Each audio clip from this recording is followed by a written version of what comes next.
1950s. Cinema culture, iconic movies, and public favorites. Hello and welcome, esteemed viewers. To all the history lovers, the film enthusiasts, and those of you who cherish a beautiful trip down memory lane, especially our audience aged 40 and above, welcome to a special journey. Today, we are opening a magnificent reel of British history. We are traveling back to the 1950s, a decade of resilience, recovery, and remarkable cinematic magic.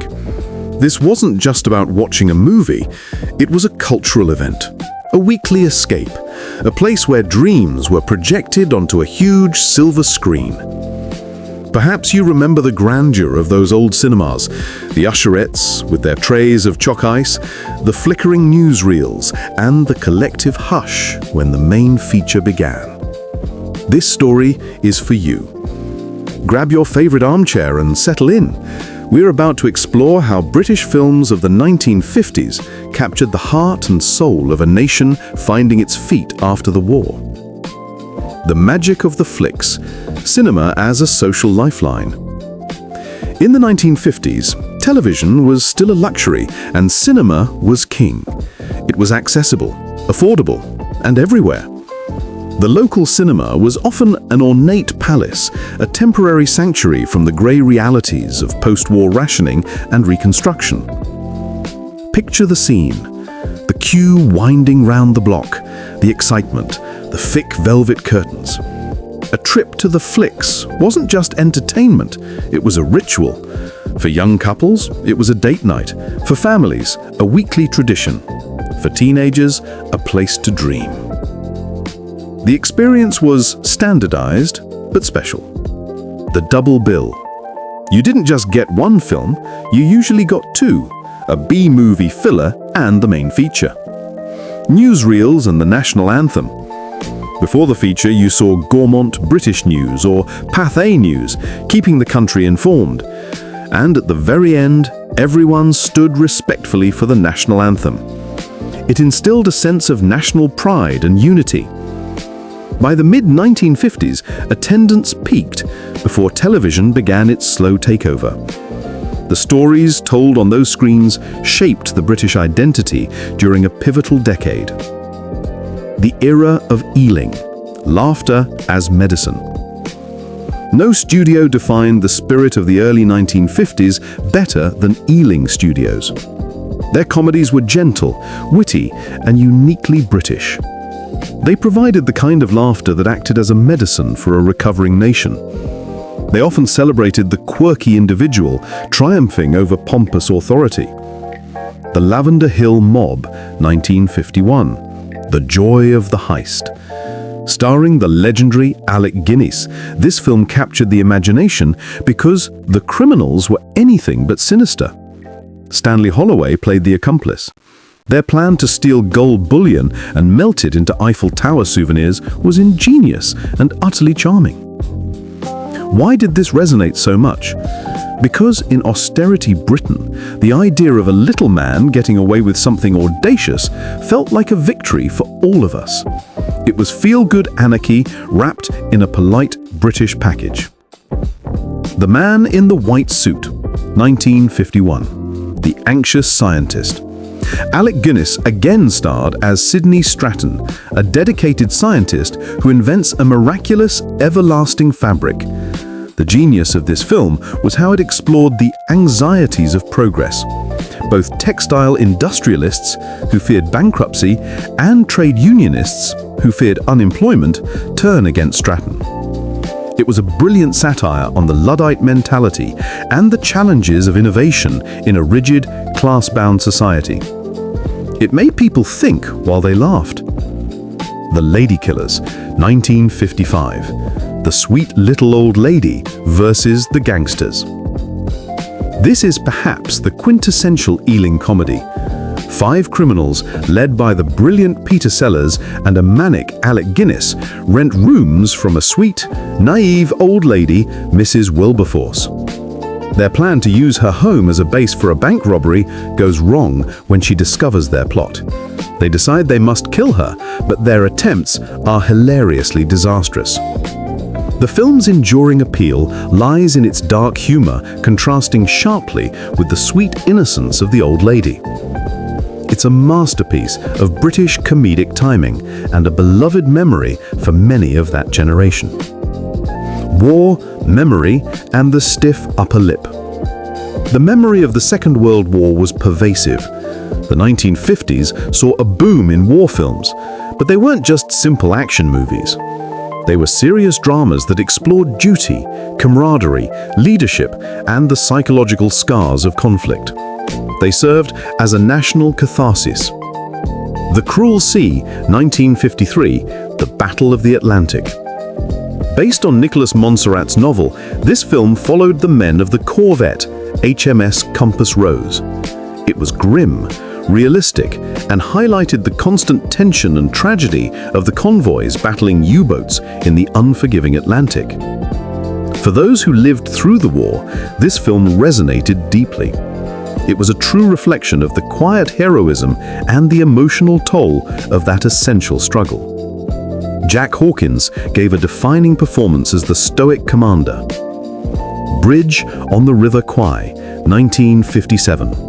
Duty and Absurdity. A globally successful epic that demonstrated British cinema could take on Hollywood.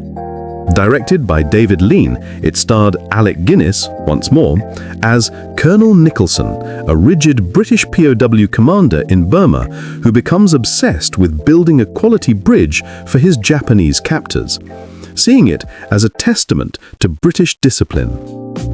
It explored the absurdity of military honor in captivity. It was a powerful, complex drama that won multiple Oscars and became a talking point around the world. It reminded Britons that their stories mattered on the global stage. As we move deeper into the decade, the gentle satire of Ealing and the solemnity of war films began to shift. By the late 1950s, a new generation of filmmakers and writers started looking at Britain with a starker, more critical eye. This was the birth of kitchen sink realism, a movement that brought working-class life, anger, and social critique into sharp focus on the silver screen. The gritty truth, kitchen sink realism. This movement was a direct rejection of the post-war escapism.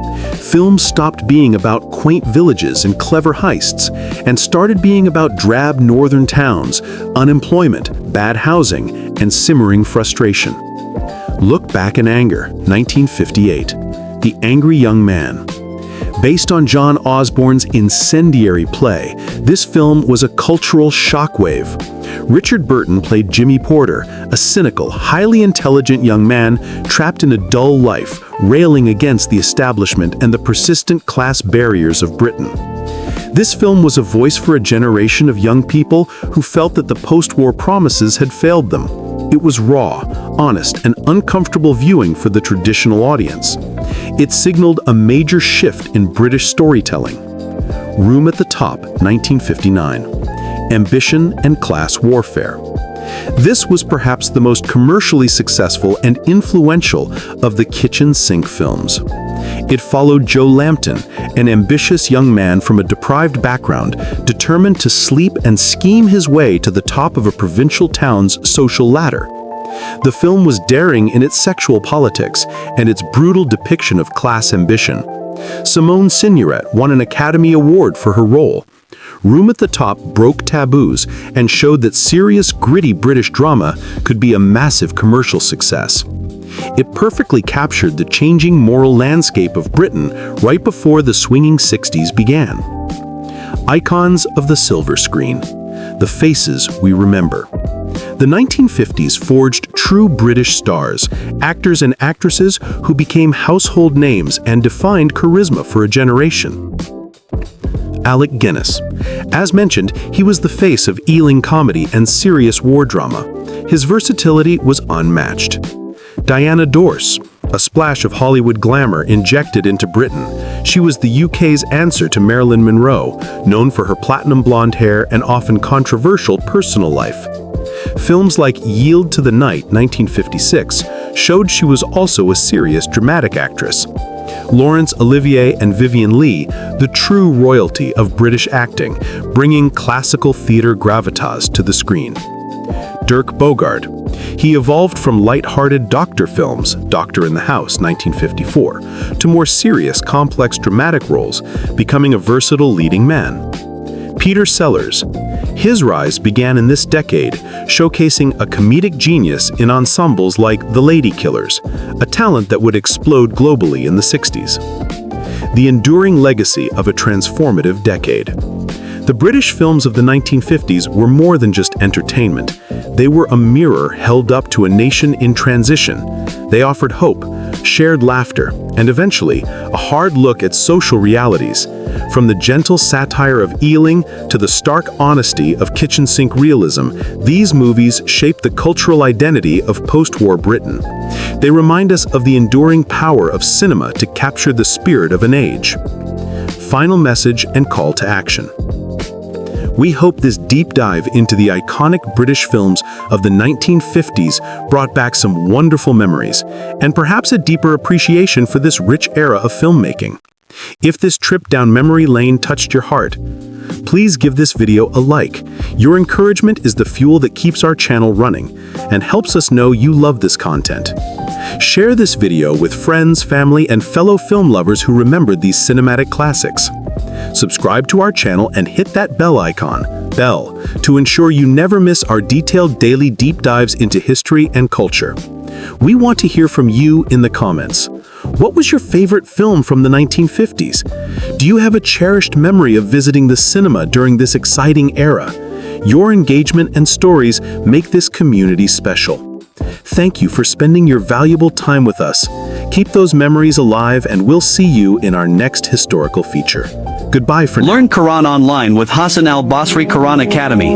We teach Quran online with Tajweed through Skype, Zoom, and WhatsApp all over the world. We offer Quran for beginners, Quran with Tajweed, Qiraat course, Quran translation, Quran memorization, Tafsir course. Learn with qualified expert and trained teachers. So what you waiting for? Join us. Visit our website, hassanalbasriquranacademy.com.